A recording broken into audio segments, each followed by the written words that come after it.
see tontu.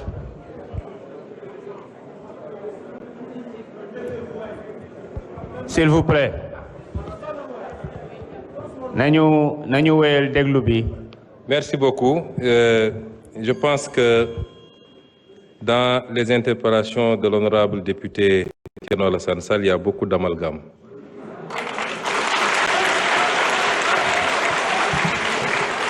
Je n'ose pas mettre ça dans la mauvaise foi, mais je pense qu'à un certain niveau, il faut prendre le temps d'aller écouter ce que les gens ont dit et non pas de se laisser emballer par les commentaires et les commérages. Je n'ai jamais dit que tel fonds était haram. J'ai dit que la caisse noire... Je voudrais, après que vous ayez le temps d'écouter par vous-même, j'ai toujours dit que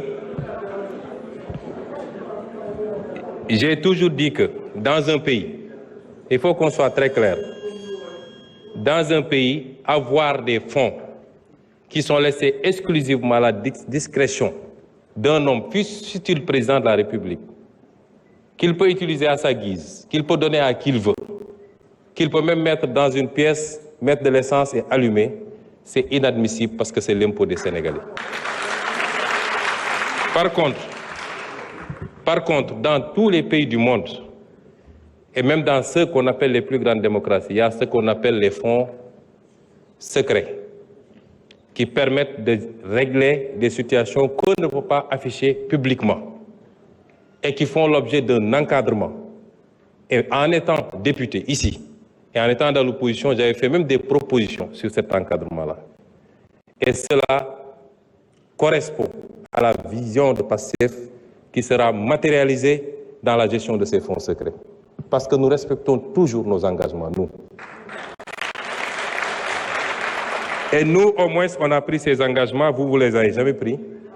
Ça veut dire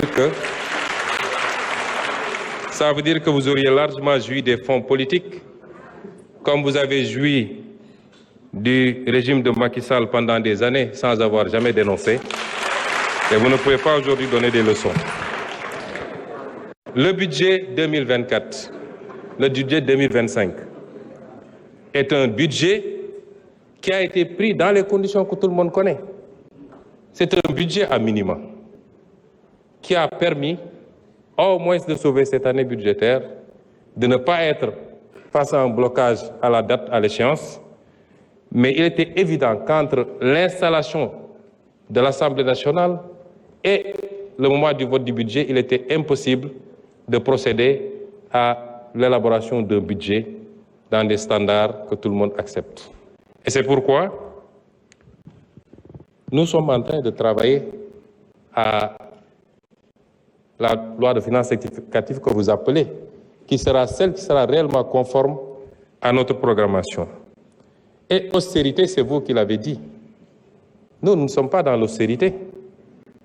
C'est l'impression que vous ne comprenez pas ce que c'est que l'austérité. Nous ne voulons pas que le pays s'arrête malgré la situation difficile. Nous voulons aujourd'hui travailler malgré tout, en faisant des efforts sur nous-mêmes, à dégager des marges budgétaires qui nous permettent, tout en continuant à respecter nos engagements, aussi bien par rapport à la dette intérieure que par rapport vis-à-vis de nos engagements internationaux, de pouvoir avoir des marges budgétaires pour lancer le programme Vision 2050. C'est de ça qu'il est question. Et ça, ce n'est pas de l'austérité. Parce que nous sommes très conscients que la plupart des pays, quand ils sont confrontés dans cette situation, le premier réflexe, c'est de tomber dans le piège de l'austérité. Nous ne sommes pas dans ça.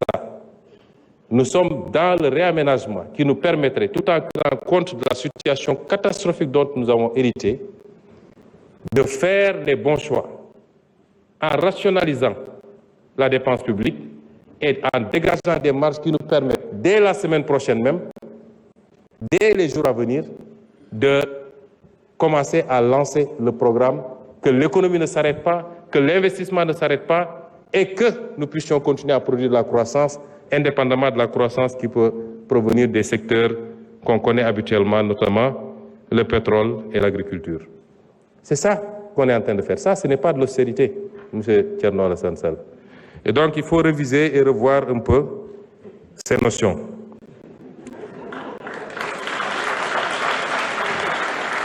Et vous dites que nous sommes restés 11 mois sans prendre de mesures. Ah non. Durant ces 11 mois, on en a tellement pris des mesures correctives. Mais il se trouve que quand vous arrivez, vous héritez d'un État. Vous lancez des travaux. On ne se lève pas pour dire je rationalise telle agence, j'enlève, etc. On fait des études pour être sûr que les choix qu'on va faire sont les bons. Un État, c'est assez sérieux. Et durant le temps de ces études, il fallait continuer à faire tourner l'État, comme on dit. Et il fallait mettre des gens à la place qu'il faut pour qu'ils travaillent.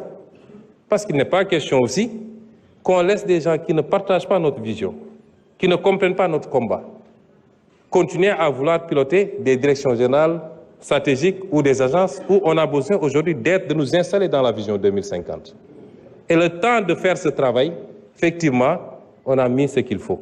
Ce qu'il faut saluer, et vous devez être le premier à le faire, c'est d'avoir le courage de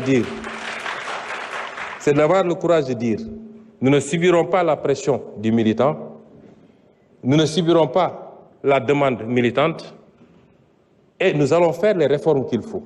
Quitte à dire à un directeur général sur 3 que nous sommes désolés, mais le pays n'a pas besoin de cette responsabilité pour le moment.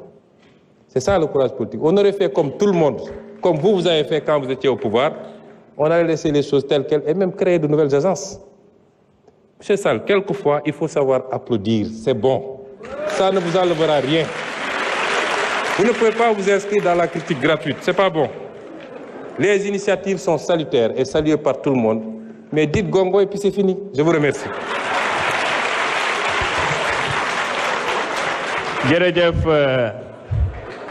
njiitu jawriñ yi